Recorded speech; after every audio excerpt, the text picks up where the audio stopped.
Ya, terima kasih. Sorry, saya kelupaan. Jadi sekali lagi saya ulang, di sini tuh ujungnya tertutup ya. Jadi ini seperti gelombang atau tali yang terikat pada ujung tetap. Ya. Kalau terbuka biasanya memang dia seperti ujung bebas, terbuka dia. Jadi kalau Anda lihat di sini gelombang pantulnya yang titik-titik ini, yang garis strip-strip ini dia berlawanan fasa kan ya, dengan yang gelombang datangnya. Gitu. Jadi kalau L di sini adalah seperempat lambda, L yang ketiga itu adalah L-nya sama dengan 3/4 lambda, yang ketiga itu adalah L-nya sama dengan 5/4 lambda. Jadi tinggal Anda balik aja bahwa untuk yang pertama lambda itu sama dengan 4L, sedangkan yang kedua itu adalah 4L/3. Begitu. Ada pertanyaan nggak sejauh ini?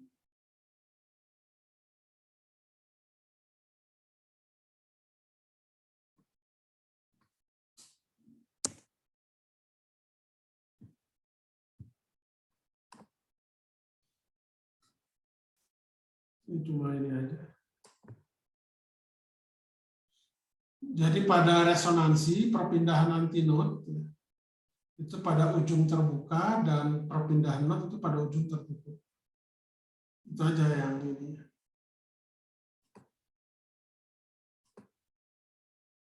Ujung terbuka itu antinode, kalau ujung tertutup itu node. Jadi maksudnya itu adalah yang ujung tertutup itu adalah node itu yang ini. Dia 0 kan, sedangkan ujung terbuka itu antinode. Ya maksudnya terbuka gitu. Tidak 0.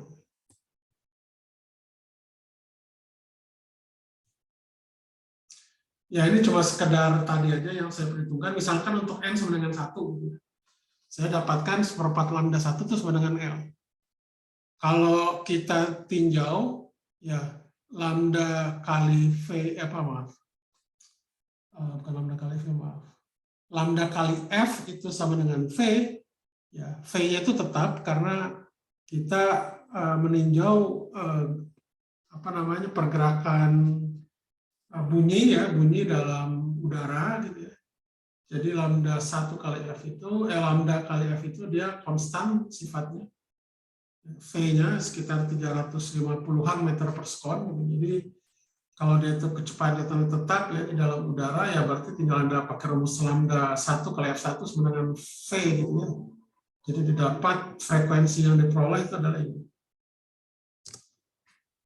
Ini frekuensi yang disebutkan frekuensi resonansi yang fundamental atau yang orde pertama sebenarnya. Kalau yang orde seterusnya, ya seperti ini kurang lebih. Ini yang orde ini N sama dengan 1, ini N sama dengan 3, dan di sini N sama dengan 5. Jadi didapat frekuensi resonansinya. Ya, kalau untuk fundamental seperti ini, kalau untuk ada N buah 135, itu berarti bentuk frekuensi seperti ini. Jadi Fn sama dengan NV dibagi 4L. Sampai sini dulu pertanyaan enggak? Ini untuk yang satu ujung tertutup. Oke, kalau tidak ada, saya lanjutkan. Nah, untuk yang ujung keduanya terbuka, itu dia seperti ini. Kita mulainya dari N sama dengan 2. Ya. Karena kalau N sama dengan 1 nggak mungkin. Ya. Jadi dia dimulai dari N sama dengan 2, didapatkan seperti ini. Ya. Jadi ini adalah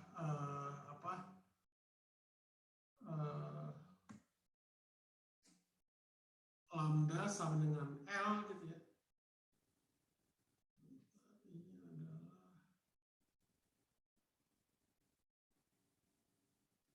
Ya, jadi ini dari puncak atau satu perut ke perut lagi gitu ya. Ini satu gelombang, oke? Sedangkan yang ketiga itu adalah 3/2 karena ada tambahan ini, 1 ini. Dan seterusnya ini sampai 2L/4 gitu. Ini ada 4 sebenarnya.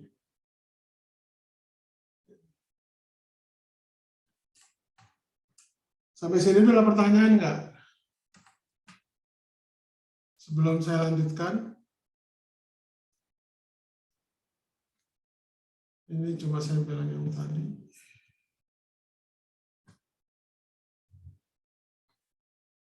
Ada pertanyaan?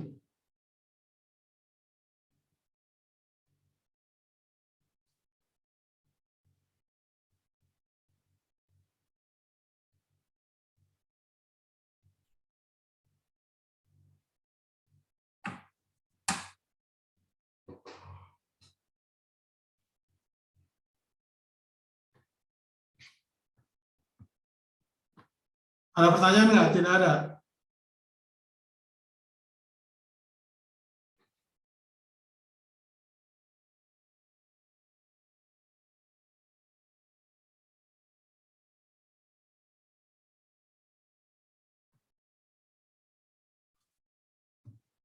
Oke. Kita lanjutkan. Nah, kalau seperti ini gimana?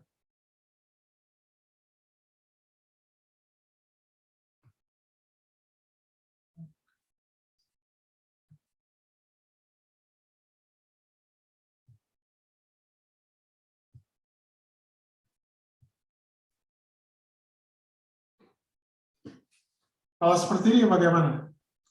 Jadi kalau ketinggian air dalam tabung gelas vertikal yang panjangnya 1 meter dapat diubah. Kerap utara dengan frekuensi 668 Hz dibunyikan di atas tabung. Ketentukan ketinggian air agar terjadi resonansi.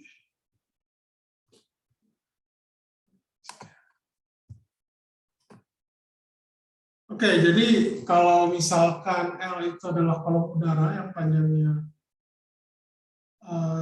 1 meter gitu ya. Jadi kondisi terjadinya resonansi itu adalah ini. Jadi kalau namanya tabung gas nggak mungkin terbuka dua-duanya ya. Sebabnya kenapa? Ada yang tahu nggak?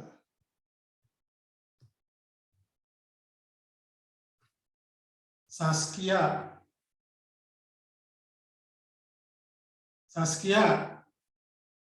Ya, Pak. Tabung lagi? Gelas ini bentuknya gimana? Tadi yang saya bilang. Dua-duanya ujung terbuka atau satu ujung tertutup atau dua-duanya tertutup?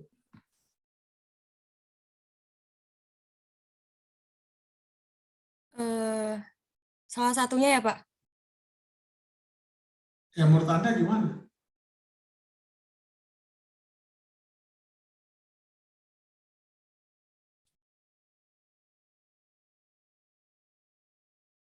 Menurut Anda gimana? 3 pilihan itu? Dua-duanya tertutup salah satu. Kenapa sebabnya? Karena tabung gelas. Coba Anda baca soalnya.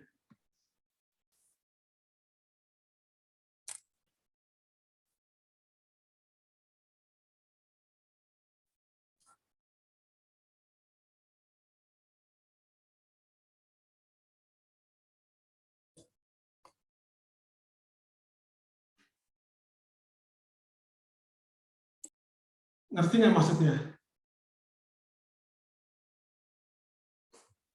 Ini logika kita ngebaca soal ya. Kenapa Anda bisa menyimpulkan dia itu salah satunya tertutup? Gitu?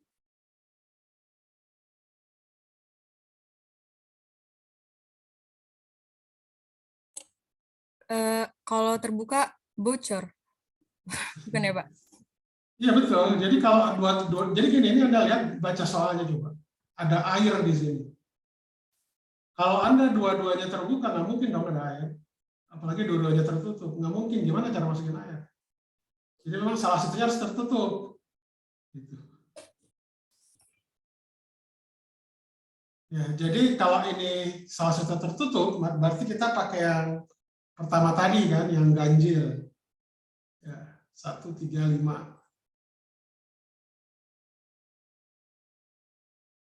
Oke. Kok ini nggak dilanjut?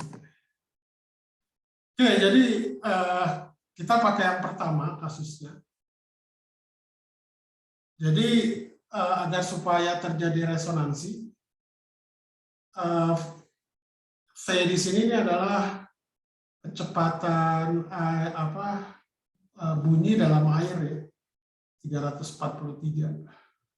Kalau yang dalam udara tuh setahu saya 300-an mungkin ya, sorry bukan 350 mungkin ya.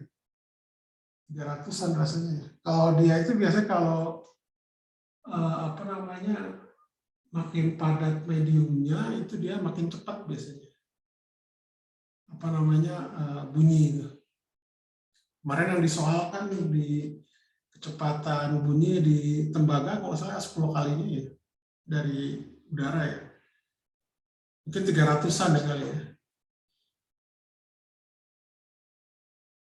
Jadi ini Anda pakai ya, terjadinya resonansi itu seperti ini. Jadi Ln itu adalah 343 dibagi dengan 4 kali frekuensi ini. Itu jadi N itu adalah yang tadi bilangan ganjil 1, 3, 5 dan seterusnya.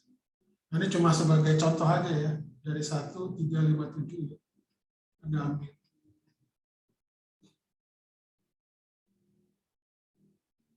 Oh ya, sorry, saya kelupaan. Jadi karena gelas ini panjangnya 1 meter, maka kita harus mengambil ketinggian air itu yang kurang dari 1 meter. Makanya dapat seperti ini. Kalau ini 2 ya berarti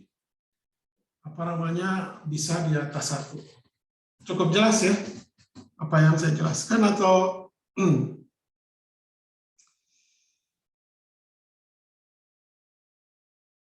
kurang? Ada pertanyaan nggak?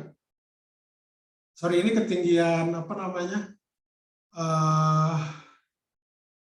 istilahnya? Ketinggian tabungnya ya. Tabung apa? Jadi kalau ketinggian air itu nanti Anda tinggal kurangkan 1 kurang. Jadi dapatnya seperti ini. Oke? Ada pertanyaan terkait soal ini?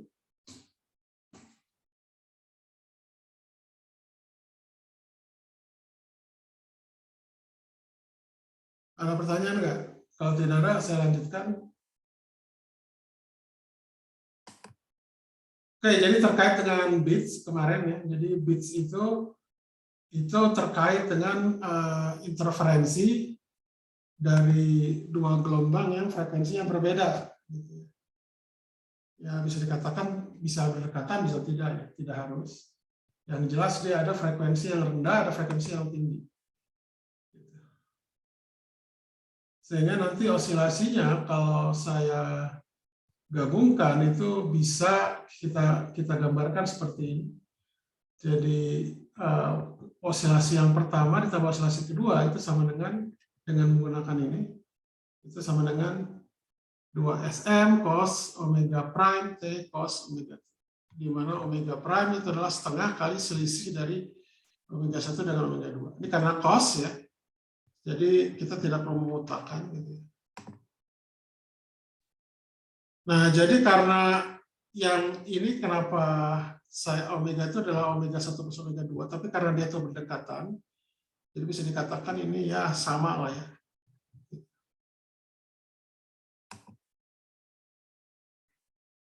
Jadi ini adalah contohnya frekuensi pelayangan, jadi yang omega prime ini. Ya, jadi kalau kita buat frekuensi, ini kan frekuensi sudut. Kalau kita buat F-nya disebutnya F pelayangan atau bit. Jadi biasanya pelayangan ini digunakan untuk menyetem atau menyetel ulang gitu ya, instrumen musik.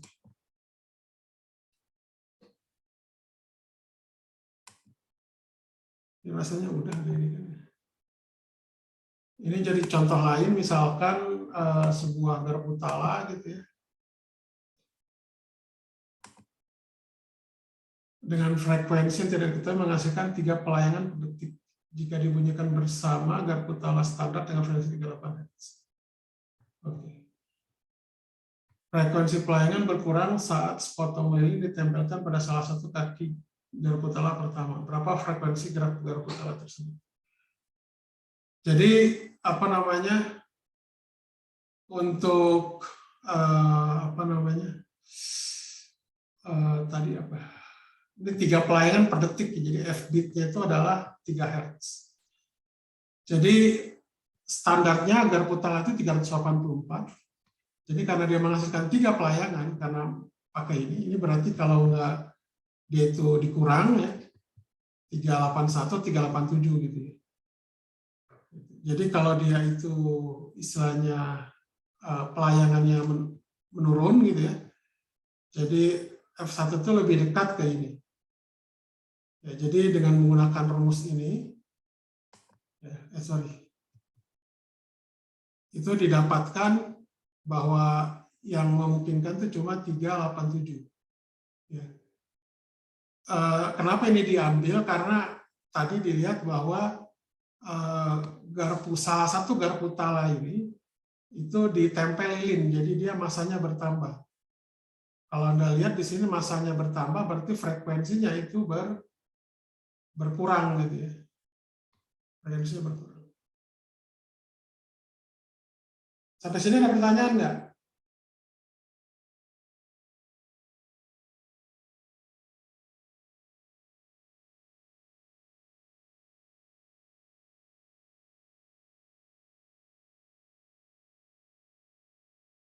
Tidak ada. Oke, saya lanjutkan. Ini contoh sumber untuk yang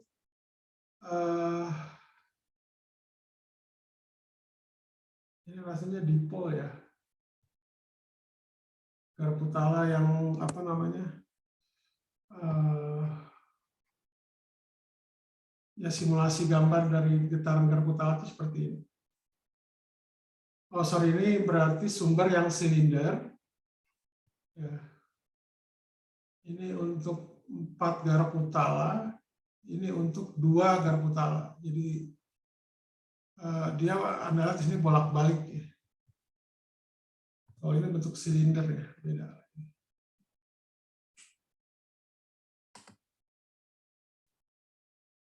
Oke, jadi kita masuk ke subbab baru tentang efek Doppler. Jadi efek Doppler itu intinya sebenarnya adanya perubahan frekuensi ya, perubahan frekuensi. Jadi berbeda ya dengan apa namanya intensitas ya. Kalau Anda mendengar dari jauh suara ambulan misalkan ya dari 1 kilometer itu kan terdengar. Lama-kelamaan makin keras itu bukannya terkait efek Doppler. Kalau Anda dengar suaranya makin keras itu tuh berarti intensitasnya atau energinya makin dekat ke Anda, jadi makin terlihat lebih keras. Kalau frekuensi itu terlihat lebih, apa istilahnya disebutnya, kalau frekuensi itu lebih sering terdengar. Gitu. Jadi kalau jauh jarang terdengar, kalau mendekat ya, itu sering terdengar. Makanya Anda kalau mau dikenal teman ya memang harus sering kumpul. Jadi ada frekuensi Anda berinteraksi seminggu sekali kah gitu ya, atau kapan gitu ya. Ya mungkin kalau di masa pandemi ini mungkin perlu dikurangin lah ya, ada protokol kesehatan. Jadi efek Doppler ini dia perubahan frekuensi itu disebabkan oleh gerak sumber atau detektor. Ya, gerak sumber atau detektor ya. Detektor maksudnya pendengar. Jadi untuk pembahasan berikut ini adalah apa namanya laju yang diukur relatif terhadap udara ya. Jadi pada umumnya yang banyak terjadi itu kan di luar ya, bukan di air ya. Kalau di air sih mungkin apa ya? Di air itu nggak mungkin, karena biasanya kalau di air itu seperti di laut, orang nyelam itu nggak pernah ketemu kapal selam gitu ya. Kapal selam itu biasanya di perairan yang sangat dalam ya, di bawah 100 meter. Ya. Sedangkan penyelaman itu biasanya di atas 50 lah ya. Biasanya bisa katakan. Mungkin ini contohnya misalkan ya. Mungkin kalau lebih enaknya sebenarnya saya pakai yang ini sebentar. Stop share.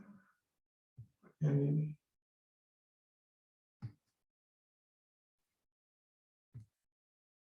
Ini sudah terlihat? Halo? Terlihat? Terlihat, Pak. Terlihat, Pak. Ya, jadi kenapa dia itu bisa terjadi perubahan frekuensi, ini akan kita lihat di sini. Sebenarnya kalau dua-dua sumber dengan apa namanya observer ya, atau detektor itu sama-sama diam, Anda lihat di sini kalau panjang gelombang itu kan bisa kita nyatakan sebagai gelombang apa namanya bola ya, berbentuk permukaan bola kan, kalau dekat sumber itu. Ya, jadi kalau kedua-duanya diam itu seperti ini. Ya, atau kalau mau mudah di air ya, Anda celupkan bolak-balik, itu kan nanti akan terjadi gelombang seperti ini kan, gelombang air.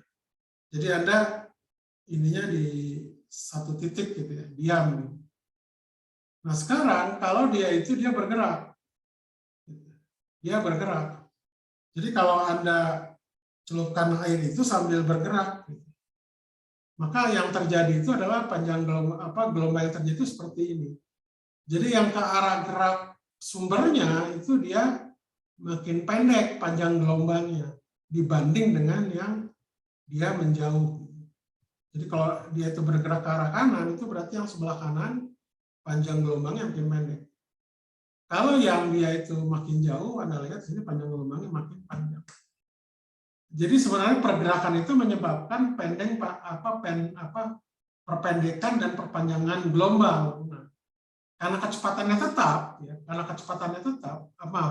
kelajuannya tetap. Ya. Nah, jadi agar supaya lambda kali F itu sama dengan konstan, ya berarti frekuensinya harus berubah ketika lambdanya berubah. Nah, ini contohnya di sini. Jadi ada dua pengamat A dan B. Ini ada sumber, gitu, sumber bergerak. Kalau dia itu menuju pengamat A, yaitu dia akan terlihat terukur panjang gelombangnya akan lebih pendek dibanding dengan pengamat B yang itu lebih jauh ya. Jadi di mana sumber itu menjauh ya. Sehingga dia lebih panjang gelombangnya. Biasanya kalau lebih panjang gelombang, frekuensinya makin kecil. Logikanya gitu aja. Kalau dia itu makin pendek, berarti frekuensinya makin besar ya kan? Karena ketika namanya ambulan atau mobil yang bersuara itu makin dekat ke Anda, kan Anda lebih sering mendengar kan? Logikanya seperti itu yang paling mudah. Itu logika yang dimana kalau nanti Anda hitung, wah ini kok mendekat tapi frekuensinya kecil gitu.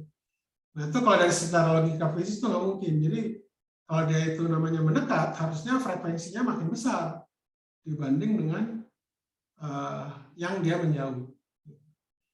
Sebenarnya penurunan rumus ini Anda bisa turunkan lah ya. Ini mudah, tapi secara konsep intinya seperti itu. Bahwa ketika panjang gelombang itu berubah, maka frekuensi pasti juga berubah. Karena kenapa? Karena lambda kali F itu sama dengan V, V itu konstan. V itu adalah kelajuan bunyi dalam udara ya. Di sini batasannya ada. Tadi sih 300-an lah kurang lebih. Coba kelajuan apa namanya V udara. Ya, kurang lebih nanti ini Anda bisa baca ya kenapa dia menyebabkan perubahan ada perubahan frekuensi gitu, karena ada perubahan panjang gelombang. Oke, sampai sini dulu ada pertanyaan nggak?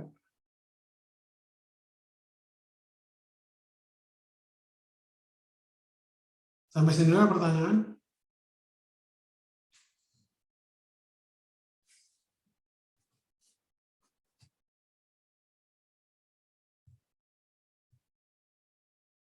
Kalau perlu Pak izin lagi, bertanya, Pak. ya silakan. Saya ingin menanyakan kalau contohnya misalkan ambulan kan Pak, si sirinenya kan si corong internetnya itu kan ke depan Pak ya. Apakah itu mempengaruhi efek Doppler ini Pak? Oh, kalau dia itu ke belakang misalkan ya. Iya Pak, kalau misalkan ke depan aja gitu. Kan kalau misalkan ini yang saya lihat itu gelombang suaranya itu ke segala arah. Kalau misalkan hanya ke depan bagaimana Pak? Apakah mempengaruhi? Iya, jadi memang sebenarnya kalau tentunya gini, kalau arah speaker itu kan ada penutupnya. Kalau dia itu arahnya ke depan dengan ke belakang tentunya berbeda. Tapi yang di sini dimaksud itu adalah ketika sumber tersebut itu dia menyalakan sirinenya itu dia secara merata gitu dianggapnya. Jadi depan dengan belakang sama saja. Walaupun pada kenyataannya bisa berbeda, ya saya setuju. Tapi dalam hal ini itu dianggap sirenenya itu suaranya itu tersebar ke segala arah. Karena kalau nanti tidak ke segala arah itu nanti masuk bahwa gelombang itu tidak tersebar secara homogen dan perhitungan jadi lebih susah lagi. Jadi kalau yang untuk kita, kasus kita itu dianggap gelombang itu tersebar merata, suara itu tersebar merata seperti ini, tersebar merata ke seluruh arah. Ada lagi yang lain?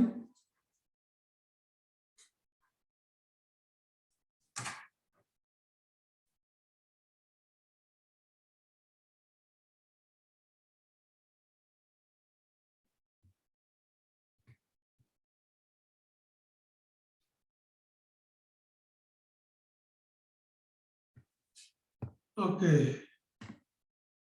Ada lagi? Tidak ada, itu kurang lebih seperti itulah. Jadi gambar kalau untuk ukuran rumus, Anda bisa lihat sendiri. Intinya konsepnya bahwa kalau sumber itu bergerak ataupun pengawat bergerak, itu menyebabkan perubahan panjang gelombang. Kalau namanya perubahan panjang gelombang, itu berarti ada perubahan frekuensi. Intinya itu. Oke? Jadi saya rasa untuk efek Doppler selesai ya. Jadi Anda tinggal bisa baca perumusan seperti itu dari mana gitu. Intinya konsepnya karena berubahnya panjang gelombang menyebabkan perubahan frekuensi. Intinya itu. Oke, itu rasanya udah ya efek Doppler. Maaf Pak, saya ingin bertanya Pak. Ya. Efek Doppler ini tadi Pak. Kalau kecepatan sumbernya itu lebih besar dari kecepatan suara gimana Pak? Apa yang terjadi Pak? Oh ya, pertanyaan yang bagus itu. Saya stop share dulu ya. Ini siapa yang gambar Harry Potter ini? Ini tolong diganti picture-nya nih. Siapa yang gambar Harry Potter ini? Yafi Amri. Yafi Amri ada nggak? Ya Pak, saya yang bertanya Pak. Ya, ini ada ganti. Ini mukanya, bukan mukanya ini kan? Tolong ganti itu. Sedang diganti.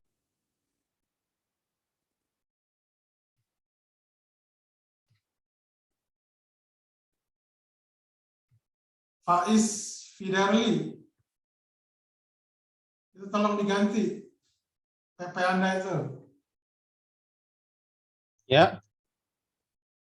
Anda tolong fotonya, foto Anda.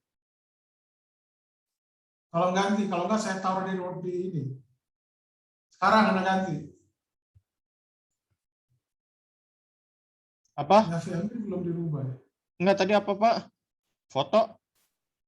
Iya, PP Anda rubah. PP? Faiz. Iya. Ya, sekarang Anda rubah fotonya. Atau saya masukkan ke waiting room aja. Ganti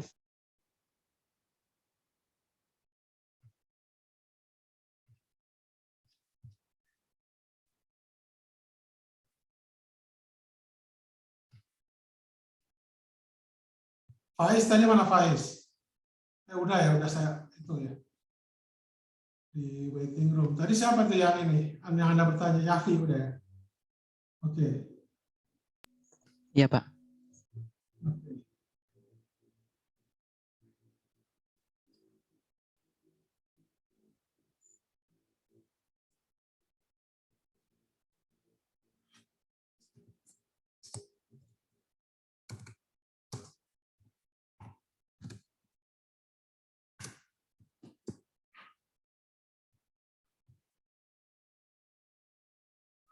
Jadi tolong Anda bilangin ke teman Anda yang yang belum masuk, itu PP-nya dirubah. Kalau nggak dirubah, saya tidak akan masukin.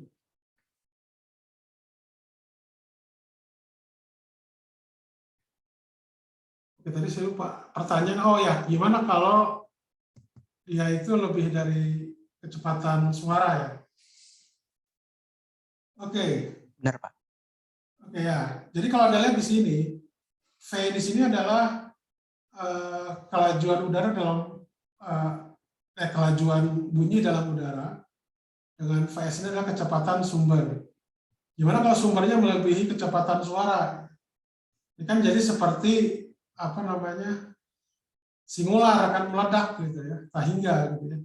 V-nya sama dengan Vs. Gitu. Nah, jadi kalau dia itu sama atau melebihi kecepatan suara, jadi efek Doppler tidak berlaku lagi. Nah, itu yang disebut namanya laju supersonik.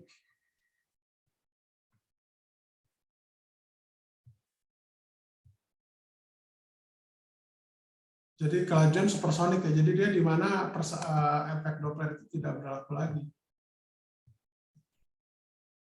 Jadi nanti apa istilahnya? Dia akan sumber itu akan membentuk seperti yang disebut namanya kerucut Mach atau Mach-Kon ya.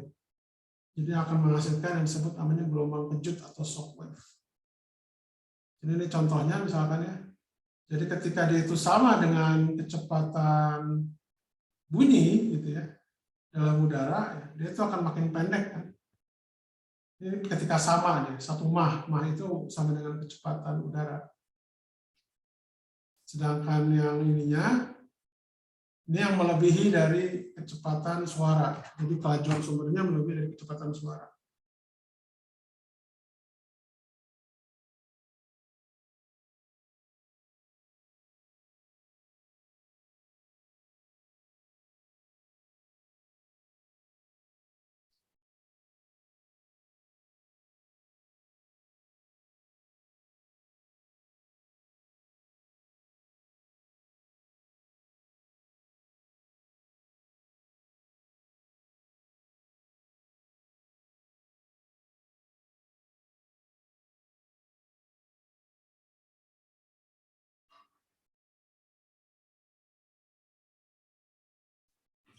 Oke. Ada pertanyaan?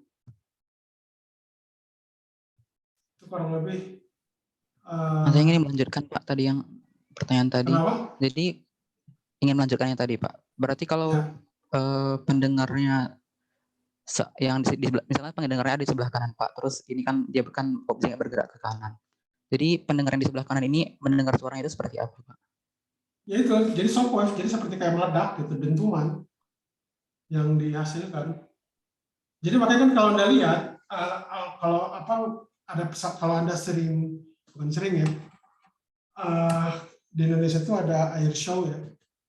Itu kan suka ada pesawat jet itu lah yang dia bisa ada dentuman ledakan, itu akibat itu tadi. Akibat dia bergerak atau melebihi kecepatan kelajuan suara dalam udara. Jadi dentuman kita ngedengarnya. Jadi shockwave itu seperti itu. Oke, itu mudah-mudahan bisa menjawab. Ya, ini cuma foto gitu ya, peluru dengan kecepatan kurang lebih 1 Mach itu seperti apa gitu ketika menembus biasanya medium ya. Nah, ini contohnya misalkan ketika sebuah pesawat jet ya difoto itu saat dia mencapai kecepatan supersonik. Sini dilihat kan ada apa tuh, seperti kayak awan ya. Ini apa yang tadi itu yang ini. Ini yang di pesawat jet F-18. Ini sebenarnya ada video ya, tapi saya nggak tahu ini jalan itu nggak ya. Ini nggak jalan.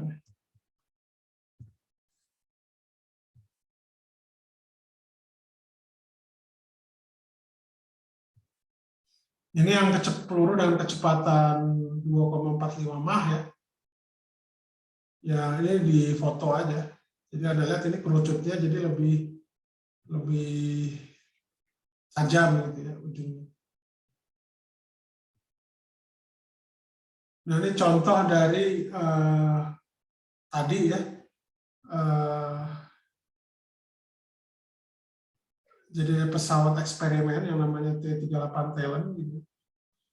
Ini contoh dia ketika pas dengan ya nggak pas, ini masih di bawah 1 Mach karena masih belum rapat ini ya. Jadi kalau dia itu sudah sama dengan 1 Mach, itu dia biasanya akan makin rapat gitu ini, lebih rapat. Nah ini cuma ini aja. Oke, mungkin itu ada untuk yang bunyi. Ya silakan kalau masih mau ke toilet.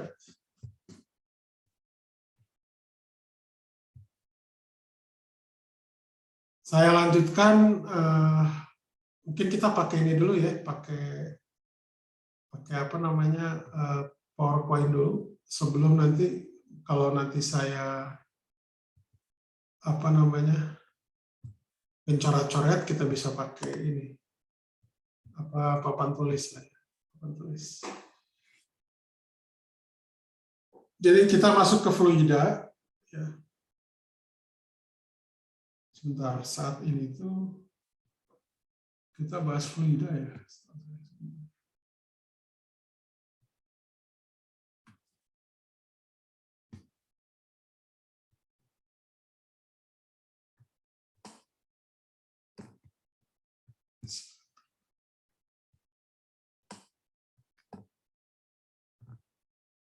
Sekarang tanggal berapa ya?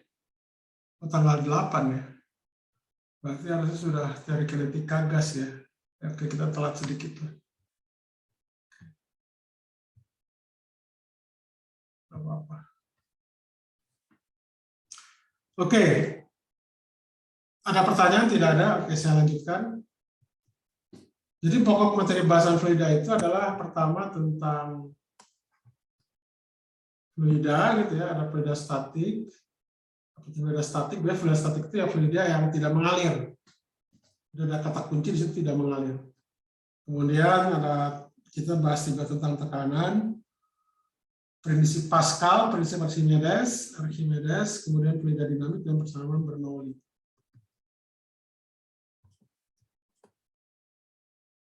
Jadi fluida itu ada 3 ya. Itu tentunya ada 2 maaf.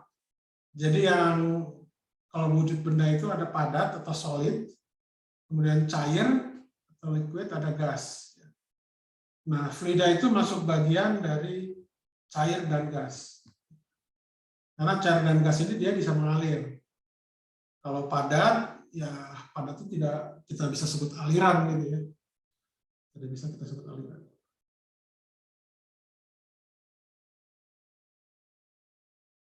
Jadi fluida itu kurang lebih ya zat yang dapat mengalir dan memiliki bentuk seperti wadah yang menampungnya, di mana atom-atom dan molekul itu bisa bebas bergerak. Jadi tidak fix seperti padatan. Kalau padatan dia kan ada jarak antar molekulnya kan ya, atom-atomnya gitu. Jadi kalau padatan itu dia sifatnya fix, jarak antar atomnya. Kalau pada cair dengan gas itu jarak antar atomnya atau jarak antar partikelnya itu dia bebas, tidak fix gitu ya, tidak tetap, bisa berubah-ubah. Itu makanya disebut. Nah, fluida itu kita mengenal istilah disebut namanya rapat massa gitu, ini akan selalu kita tinjau. Rapat massa itu adalah massa dibagi volumenya. Rapat massa seperti itu. Satuannya itu adalah kilogram per meter kubik. Ya, itu satuan SI-nya. Kalau apa yang MKS lah, kalau yang CGS-nya itu yang gram per centimeter seperti itu. Nah, kalau ru air itu ini sebenarnya pendekatan ya. Jadi sebenarnya ru air itu tidak tepat satu ya. Dia ada 0,0, berapa, tapi ini dianggap satu biasanya ru air. Kalau ru vakum itu 0 tentunya, karena tidak ada udara, tidak ada partikel kan di vakum. Udara juga kurang lebih hampir sama dengan vakum ya. Karena dia tapi di situ tuh ada apa istilahnya, ada partikel gitu ya. Dia kecil tapi tidak nol, intinya gitu. Kemudian kalau air itu membeku jadi es, itu tidak lagi tepat satu tapi jadi 0,917.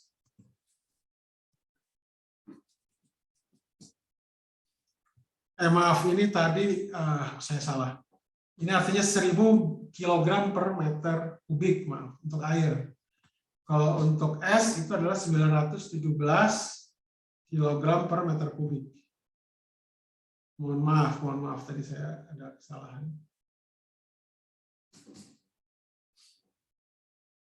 Jadi kalau untuk yang air itu adalah 1 gram per sentimeter kubik. Kalau yang meter kubiknya itu adalah 1000.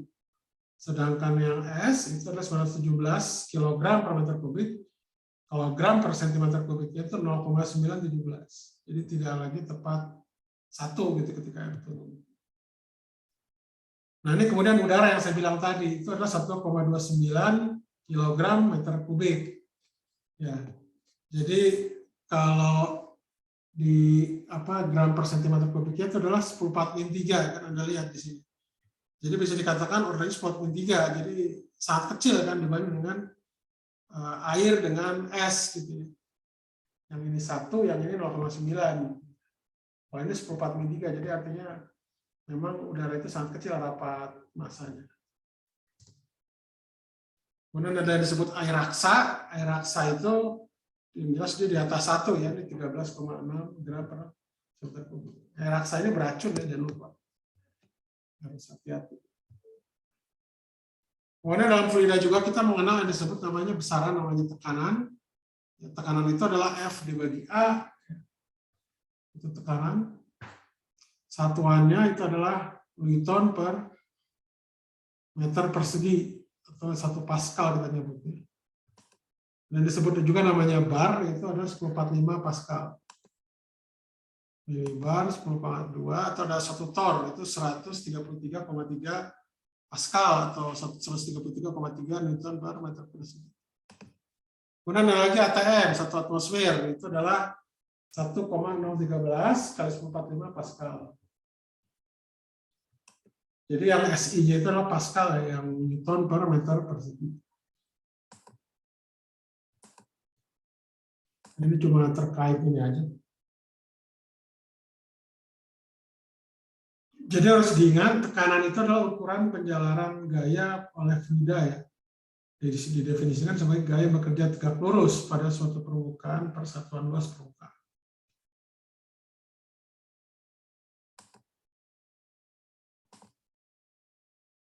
Dari kebiasaan kemarin sudah kita bahas ya. Jadi kalau untuk F adalah P kali A dan kali N entopi, di mana entopi itu adalah vektor normal dari permukaan A.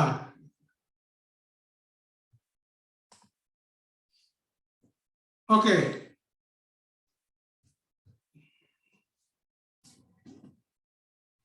Ya, jadi ada yang disebut namanya prinsip Pascal. Sebenarnya ini saya stop dulu. Saya mau menjelaskan yang ini dulu.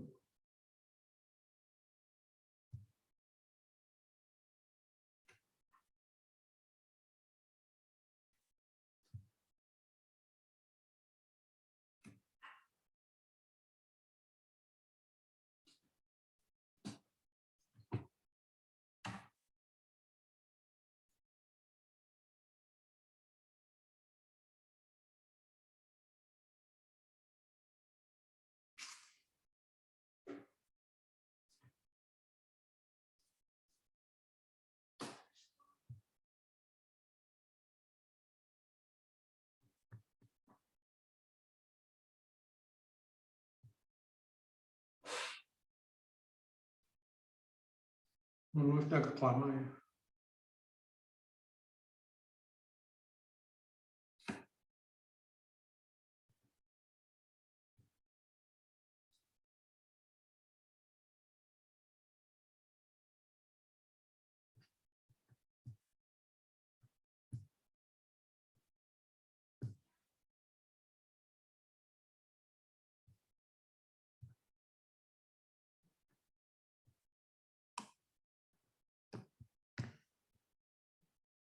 Oke.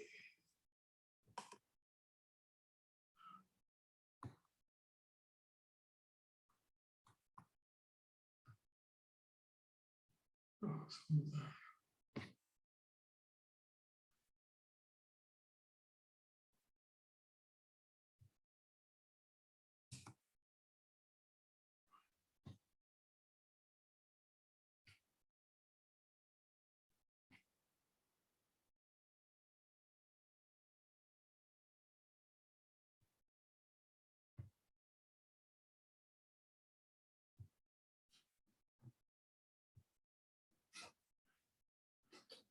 Oke, ini sudah terlihat ya.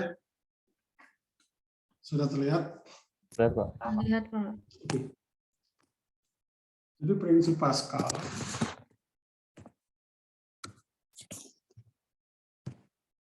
Prinsip Pascal. Prinsip Pascal.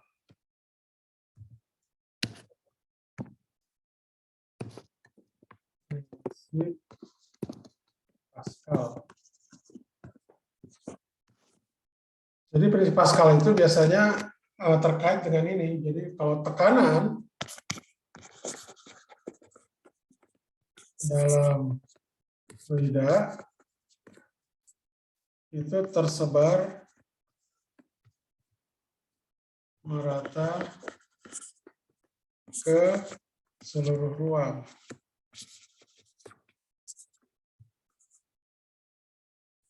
Jadi gambarannya gini. Jadi kalau misalkan ini ada ruang, gitu ya. Ini ada fluida, misalkan di sini. Ini fluida. Misalkan ada tinjau di sini tekanannya, maaf, titik misalkan di sini 6. Jadi tekanan di sini itu tersebar merata ke segala arah, gitu. Seperti itulah kurang lebih. Jadi dia tekanan di sini itu sama nilainya. Jadi tekanan ini nilainya sama.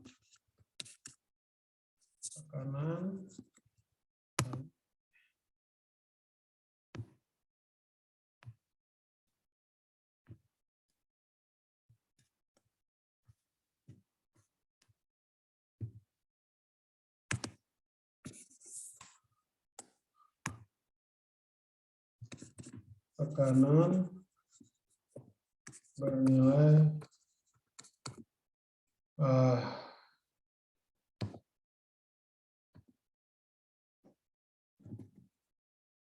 bernilai sama. Ini seperti itu. Ya.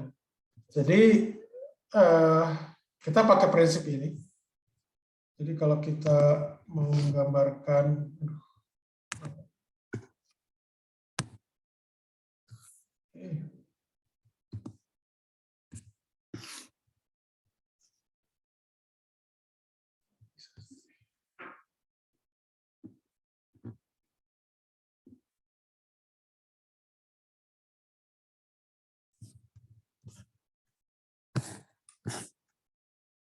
sebentar ya. Ini kok apa namanya?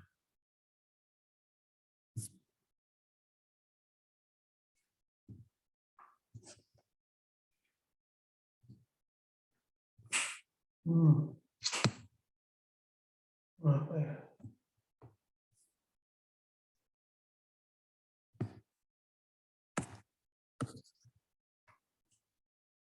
Bisa. Oke. Oke. Harus suka error teh Windows nih. Nah, jadi kalau misalkan Anda meninjau ini wadah ya fluida. fluida dalam wadah gitu. Jadi fluida, ini wadah, maaf ini fluidanya. Merah ini. Nah, Anda misalkan meninjau di sini. Gitu ya. Jadi Anda ambil istilahnya bagian dari fluida seperti ini. Seperti tadi yang dikatakan prinsip Pascal, bahwa tekanan itu akan merata ke segala arah. Jadi ya ke sini.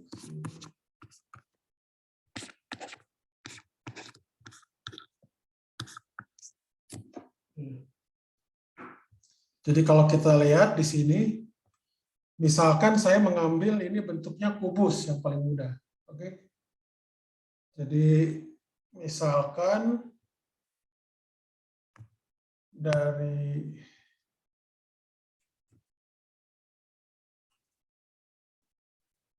nggak bisa nambah itu lagi. Kita pakai yang ada aja dulu. Jadi kalau misalkan dari sini itu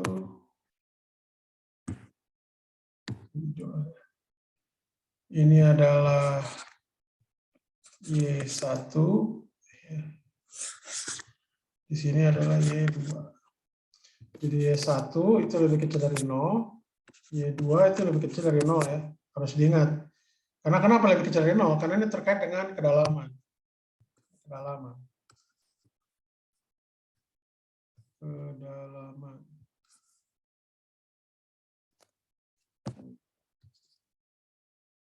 Jadi titik 0 itu di sini. Ke atas positif, ke bawah negatif. Jadi kedalaman konvensinya begitu. Jadi kalau ini misalkan kubus ya, kubus, saya ambil kubus. Ya, jadi tentunya dia punya sisi-sisi. Jadi sisi yang ini luasnya itu adalah A, yang di sini juga A, di sini juga A, di sini juga A. Oke ya? Oke?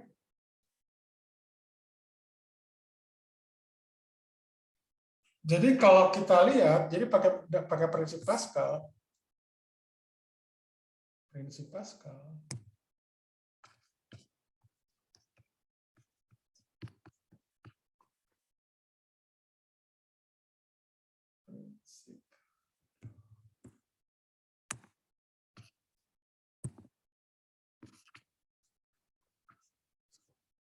Kalau kita lihat di sini, ini Anda lihat di sini. Ya. Titik-titik ini kan istilahnya pada ini, dia akan saling menghilangkan. Jadi ini titik-titik pada kedalaman yang sama. Jadi misalkan di sini adalah F1, di sini F2, di sini adalah F4, di sini adalah F3. F3 jadi sini saya tulis. F3 itu sama dengan F4. Oke. Jadi apa namanya?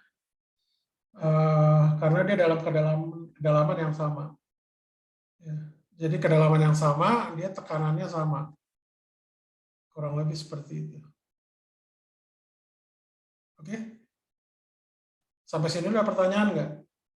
Jadi yang kiri dan kanan itu tidak memainkan peranan penting, yang horizontal ya. Jadi yang horizontal itu karena dia punya kedalaman yang sama. Ini punya kedalaman yang sama.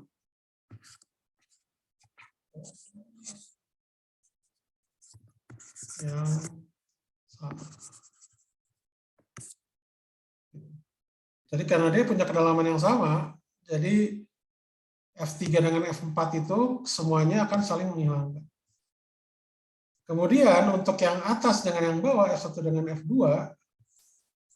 ya, itu juga apa istilahnya, kita mengambil analog, jadi ini masih statik ya, statik. Jadi artinya masih menggunakan hukum 1 Newton.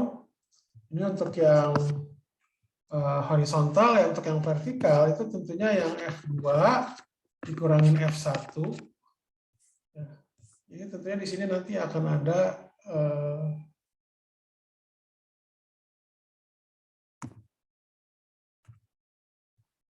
ambil apa ya? Ini akan ada M kali G. Jadi ini sama dengan, ini sama dengan M kali G. Tapi M di sini kan massa cairan ya. Jadi MC di sini massa cairan.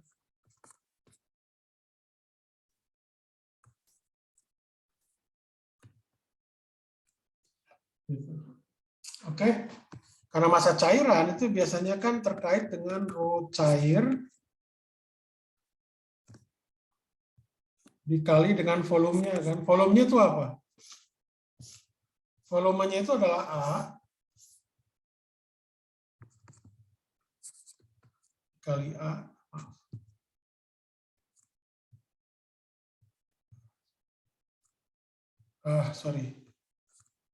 Kali A ya. Dikali beda ini kan. Beda dari ini. Jadi beda dari ini itu adalah Y1 kurang Y2 kan.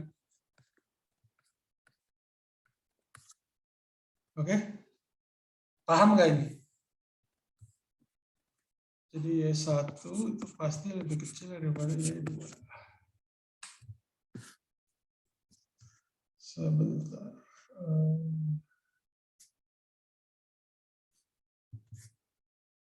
Maaf, terbulak saya, terbalik. Ini harusnya Y1 lebih besar dari.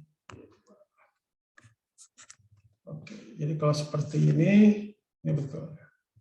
Y1 kurang Y2 positif. Oke. Sampai sini ada pertanyaan nggak? Pak, Nggak ada. Ya. Itu tadi kenapa pakai massa cairan ya, Pak? Ya kan ini saya meninjau suatu kubus di cairan. Maksudnya gini, bukan kubus, sorry. Elemen dari cairan yang berbentuk kubus gitu saya ambil buat sederhananya. Jadi ada cairan, Anda bayangkan di kolam. Anda bayangkan itu secara Anda pikirkan itu Anda ambil sebagian dari cairan tersebut saya ambil itu bentuknya kubus. Paham nggak maksudnya? Ini kita masih bicara cairan, belum membicarakan tentang benda yang dicelupkan ke cairan, itu beda lagi. Ini adalah cairan yang saya ambil berbentuk kubus. Ini adalah cairan atau ini bagian dari cairan.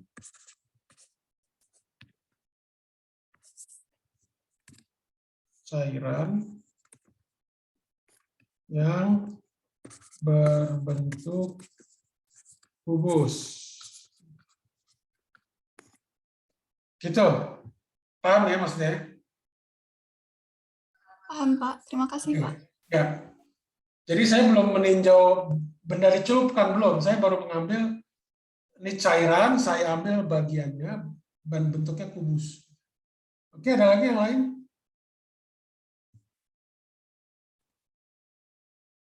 Ada lagi? Tidak ada? Oke, akan saya lanjutkan.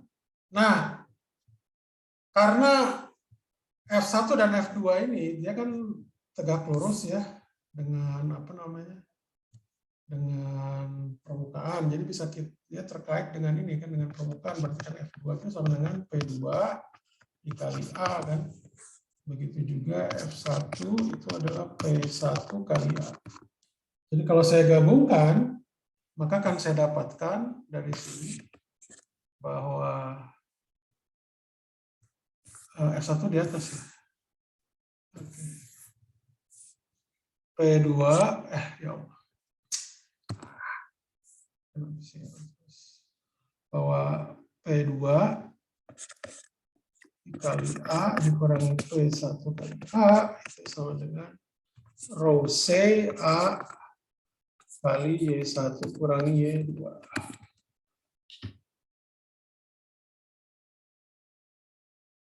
Oke. Jadi ini dicoret.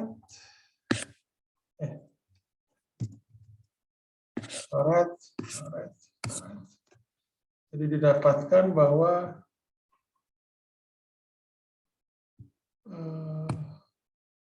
P2 dikurangi P1 itu sama dengan rho C kali Y1 kurangi Y2. Jadi didapatkan P2, karena kan lebih besar dari 0 kan ya. Ini P2 itu pasti lebih besar daripada P1. Jadi dengan kata lain, P2,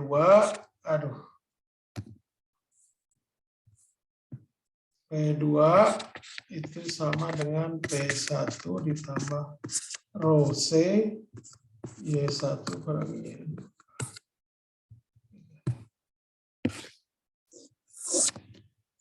Ya, oke, cukup jelas. Atau ada pertanyaan?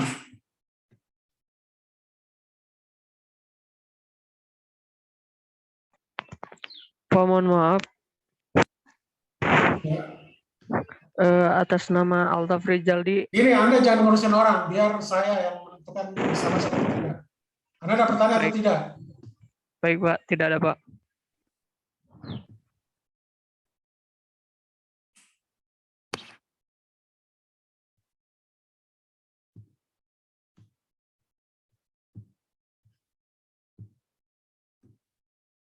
Oke, ada lagi yang pertanyaan? Ada pertanyaan lagi? Tidak ada. Itu yang saya maksud tadi dengan yang ini. Jadi intinya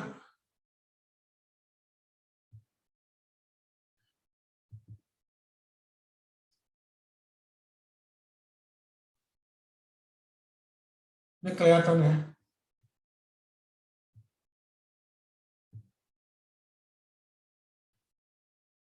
Oke.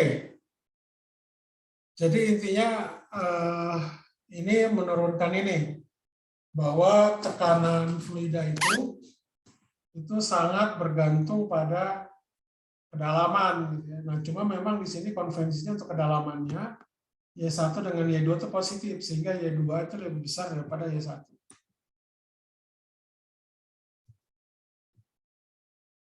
Jadi kalau yang di sini diinikan dengan konvensi saja.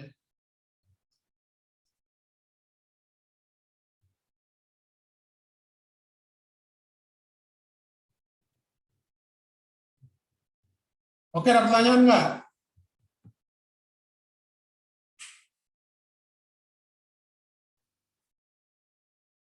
Oke, jadi artinya bahwa fluida yang kita tinjau itu dalam keadaan setimbang atau diam.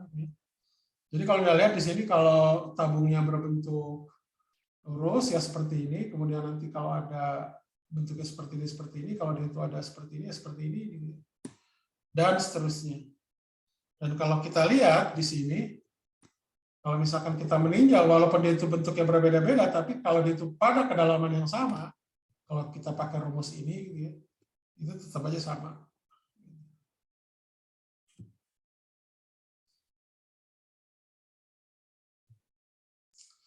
Ya, ini sebagai prinsip Pascal yang resminya ya, yang tadi saya bilang itu adalah yang formal informalnya. Jadi maksudnya istilahnya perkataan lain dari prinsip Pascal gitu.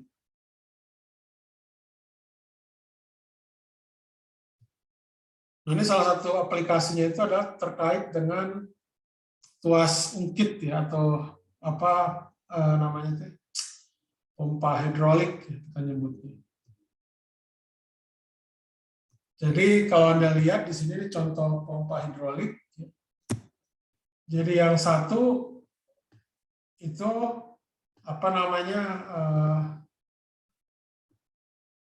dia permukaannya lebih besar, yang satu permukaan lebih kecil. Kalau Anda mungkin pernah memperbaiki mobil misalkan ya, itu kan Anda pakai yang pompa hidrolik yang untuk mengangkat ganti ban ya untuk mengangkat apa namanya mobil gitu ya. Nah ini biasanya prinsip ini dipakai bahwa tekanan ketika fluida tersebut pada apa namanya ketinggian yang sama, ya tentunya tekanannya sama. Jadi kita pakai prinsip seperti itu. Jadi karena tekanannya sama, tetapi gaya yang diberikan itu berbeda. Jadi bisa jadi F1 itu lebih kecil daripada F2. Tapi karena A2-nya itu jauh lebih besar dengan A1, maka gayanya juga lebih besar. Jadi menyebabkan F2 itu lebih besar. Intinya seperti itu. Jadi kalau gaya F2 itu nanti bisa mengangkat mobil. Jadi sebenarnya kayak seperti seolah-olah apakah ini melanggar hukum tekanan energi? Sebenarnya itu tidak. Jadi kalau kita lihat di sini, kalau delta V1 itu kan adalah G1 kali A1.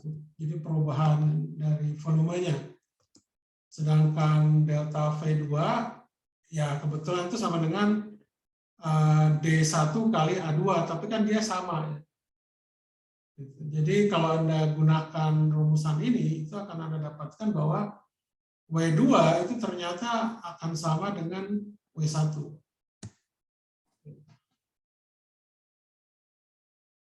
Sampai sini ada pertanyaan nggak?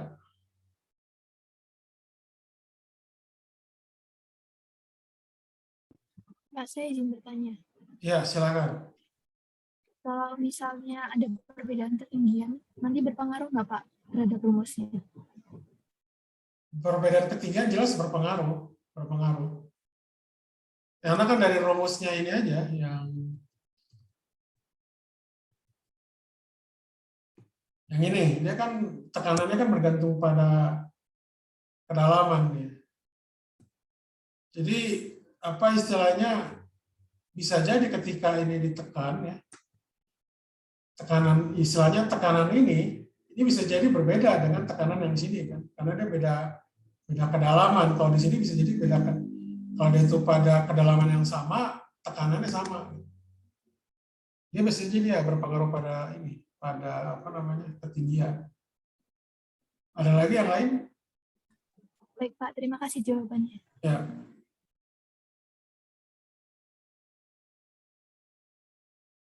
Ada lagi? Oke, saya lanjutkan ya. Jadi itu tidak melanggar hukum kekalahan energi. Jadi usaha yang dilakukan itu sama.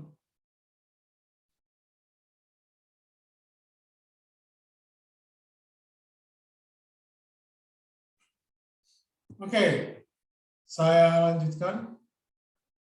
Jadi prinsip Archimedes. Jadi Archimedes itu memanfaatkan. Jadi sebenarnya Archimedes ini ya apa istilahnya?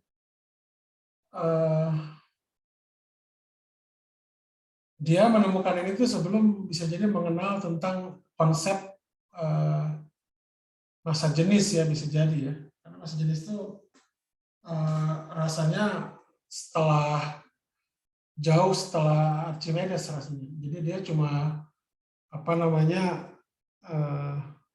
membandingkan ya bahwa emang ada suatu kisah, Anda juga udah tahu ya, dia disuruh apa namanya sebentar.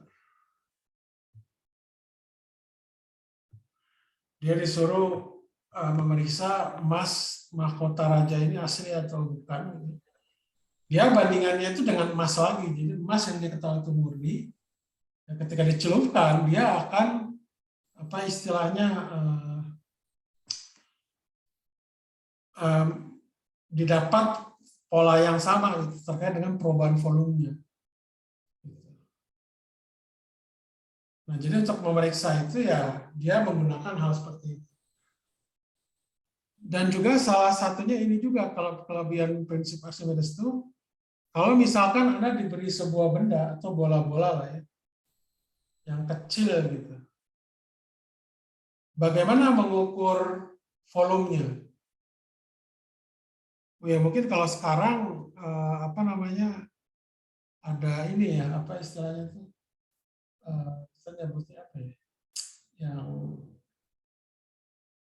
bukan saja seperti kayak jangka sorong gitu ya, mengukur ini apa, kalau benda kecilnya itu bola, teratur, kita bisa mengukur kan langsung. Jadi kita tahu diameternya, kita bisa ukur volumenya. Tapi kalau tidak beraturan gimana misalnya? Kalau Anda dikasih benda tidak apa istilahnya seperti misalkan paku payung. Ya, paku payung dianggap identik. Itu gimana mengukurnya, volumenya? Nah, kita biasanya mengukurnya itu ya kalau pakai jangka sorong kelamaan gitu. Kita jeburin aja ke air berapa banyak gitu, kita hitung misalkan 10. Anda lihat di situ volume airnya ada perubahan berapa besar volume air.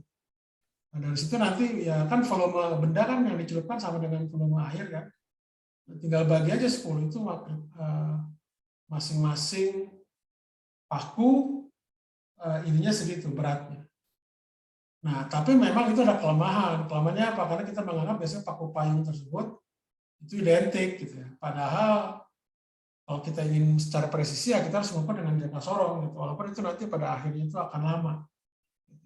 Tapi maksud saya pengukuran volume itu sebenarnya banyak prinsipnya ya, bukan hanya pakai jangka sorong, tapi pakai prinsip Archimedes itu juga bisa. Nah, jadi biasanya ini terkait dengan apa namanya benda gitu ya. Ternyata benda di udara W1 itu bisa berbeda beratnya dengan benda di air. Dan pada umumnya W1 itu lebih besar daripada W2.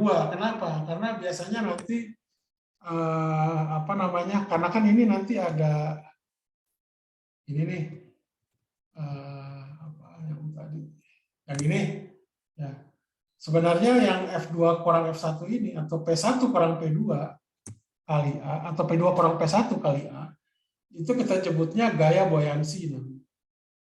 Jadi gaya buoyancy itu yang menyebabkan kenapa benda tersebut bisa mengapung, melayang, atau tenggelam.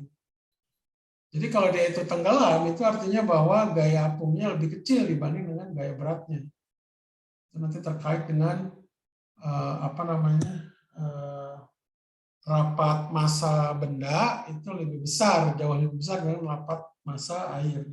Kalau dia itu melayang itu biasanya sama. Kalau dia itu mengapung, itu biasanya rapat massa bendanya lebih kecil dibandingkan rapat fluidanya, rapat massa fluida. Intinya seperti itu. Nah, itu jadi diperkenalkan yang disebut namanya gaya apung ya, atau buoyancy namanya. Buoyancy itu intinya adalah F2 kurang F1 atau P2 kurang P1 kali A. Nah, ini yang disebut namanya buoyancy, terus saya bilang. Jadi buoyancy itu adalah P2 kurang P1 kali A. Kalau tadi itu kan adalah cairan ya. Tapi kalau sekarang itu bukan cairan lagi tapi benda. Oke. Jadi bisa diinikan benda.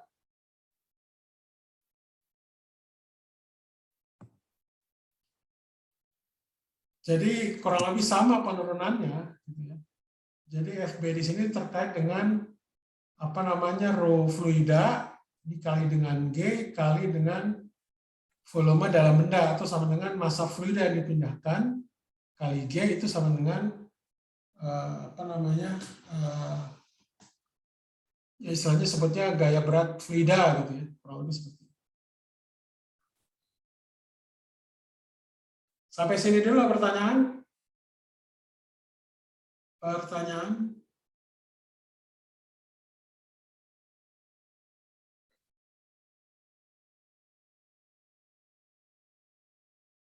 Ada pertanyaan nggak?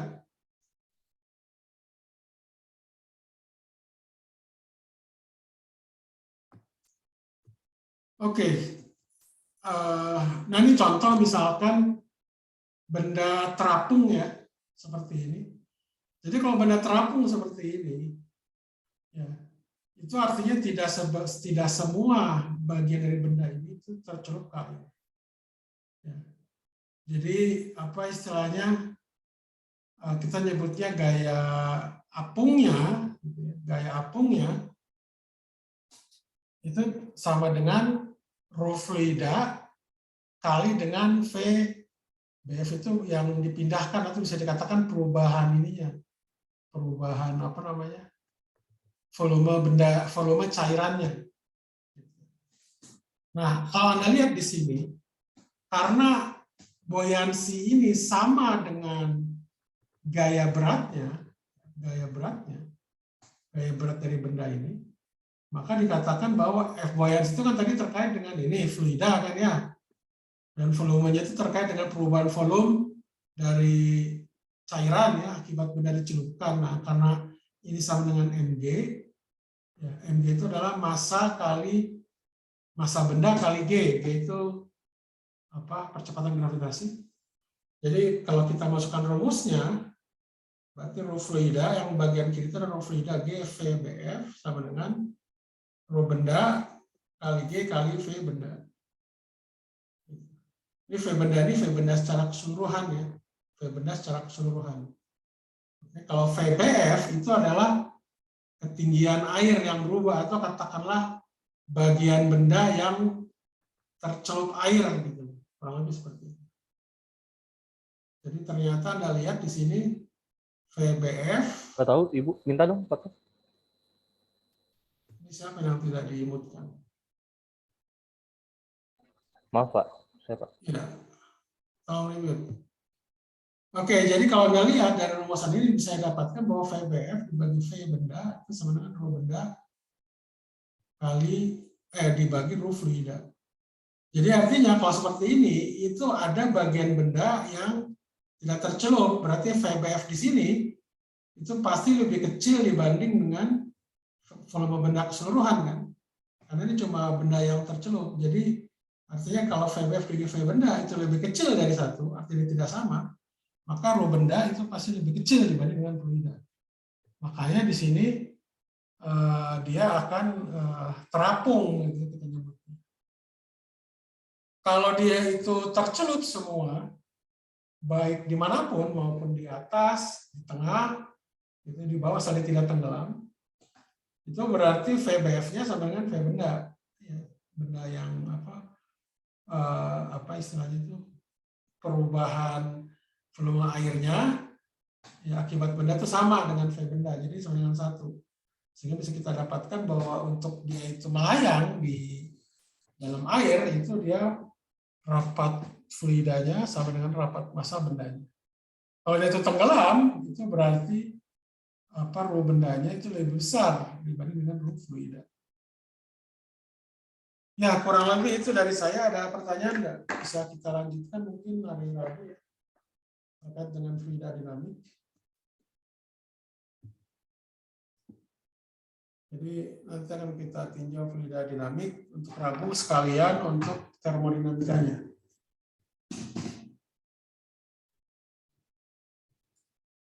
Oke, ada pertanyaan?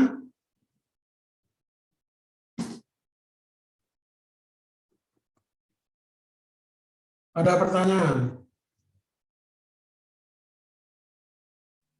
Oke, Yang mau bertanya sedikit, Pak. ya, silakan. Apakah yang rumus-rumus tadi itu juga berlaku, Pak, kalau fluidanya ada di ruang hampa, Pak? Kenapa? Rumus-rumus yang kita gunakan tadi itu apakah sama dengan fluidanya kalau di ruang hampa? Maksud di ruang hampa gimana maksudnya? Jadi nggak ada pengaruh percepatan gravitasi gitu, Pak? Semua bukan ruang hampa, ruang tanpa gravitasi beda dengan ruang hampa. Kalau ruang vakum atau hampa itu dalam definisi kita itu ruang yang dia tidak ada udara atau partikel satupun. Kalau ada maksud itu maksudnya yang di angkasa gitu ya, yang tanpa gravitasi, maksudnya gravitasi kecil gitu, melayang. Maksudnya gitu. Iya, Pak. Harusnya sih sama. Kalau misal, jadi gini, kalau kita di angkasa luar itu bukannya gravitasinya tidak ada, tapi gravitasinya kecil, gitu. G-nya itu kecil. Oke, jadi G-nya kecil, ya itu tetap aja masih berlaku rumusan ini, asal G-nya konstan. Kalau ini kan kita ambilnya G-nya sama dengan 10 kan, 10 meter per sekon kuadrat. Kalau di luar angkasa mungkin bisa jadi G-nya kurang dari itu, dari 10 gitu ya. Mungkin cuma 2 atau 3 gitu ya. Tapi ini masih berlaku, Ya asal fluidanya, airnya itu masih berada di berada di wadah ya. tidak melayang kemana-mana maksudnya gitu. Oke, itu yang saya bisa jawab. Jadi karena gaya gravitasi itu kan interaksinya itu sangat jauh kan ya, bisa dikatakan tak berhingga ininya. Apa namanya, kalau dari hukum gravitasi itu kan seper r kuadrat ya. Kalau r-nya masih sangat jauh juga, itu masih ada gaya gravitasinya, bukan berarti nol. Oke, ada lagi yang lain? Terima kasih, Pak. Ya. Ada lagi yang lain?